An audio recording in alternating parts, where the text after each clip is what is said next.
In this video, you're going to learn how to do hypopressive.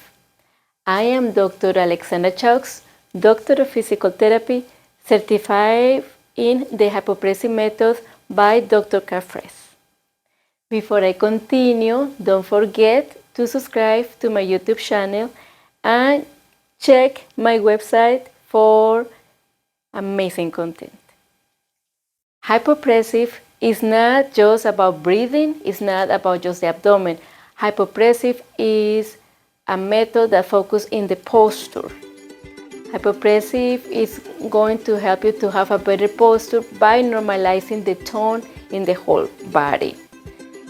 There are three types of hypopressive. One is abdominal, the other one is called diaphragmatic aspiration, and the third one is about the tension in the body. So here I'm going to show you an easy way to do hypopressive that you don't need to do any apnea. You can do it to connect to what happened in your body when you do it. First thing that you're going to do, you're going to stand nice and tall.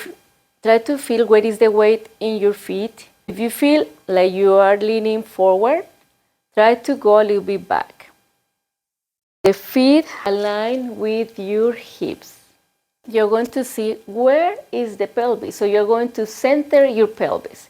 To center your pelvis, you're going to put your hand on the front and on the back and center the pelvis. A little like this.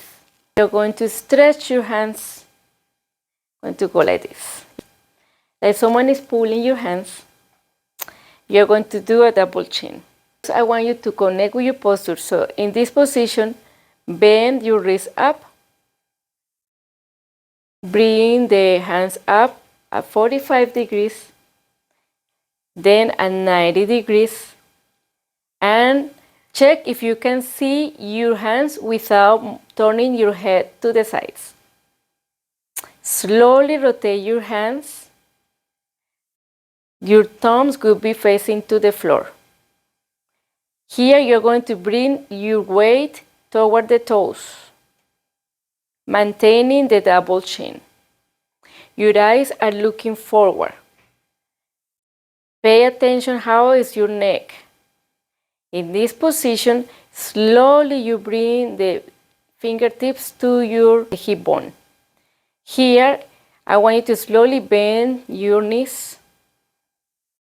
And we're going to breathe 5 times. We're going to inhale for 4 seconds and exhale for 5 seconds. Inhale, 1, 2, 3, 4. Exhale, 1, 2, 3, 4, 5, 6. Inhale, 1, 2, 3, 4. Exhale, 1, 2, 3, 4, 5, 6. Inhale, 1, 2, 3, 4. Exhale, 1, 2, 3, 4, 5, 6. Inhale, 1, 2, 3, 4. Exhale, 1, 2, 3, 4, 5, 6. Inhale, 1, 2, 3, 4. Exhale, 1, 2, 3, 4, 5, and 6, and relax. And guess what? You just did hypopressive. The apnea, and some people call it the vacuum. That is not what hypopressive is about. It's about the posture. So when you were in this position, when you lean forward, you are going to feel how your pelvic floor contracts when you lean forward. Just when you bring the body forward, you are already doing hypopressive. And don't forget the posture, because everything has to be synchronized to be able to activate the right muscles. So I want you to keep practicing this exercise, and if you want, just leaning forward and back and forward, and it's activating the pelvic floor muscles and the abdominal muscles. Don't forget the double chin, and relax. Have a beautiful day, and see you next week with more videos. She wants to be in the video. I'm facing you. Bye-bye.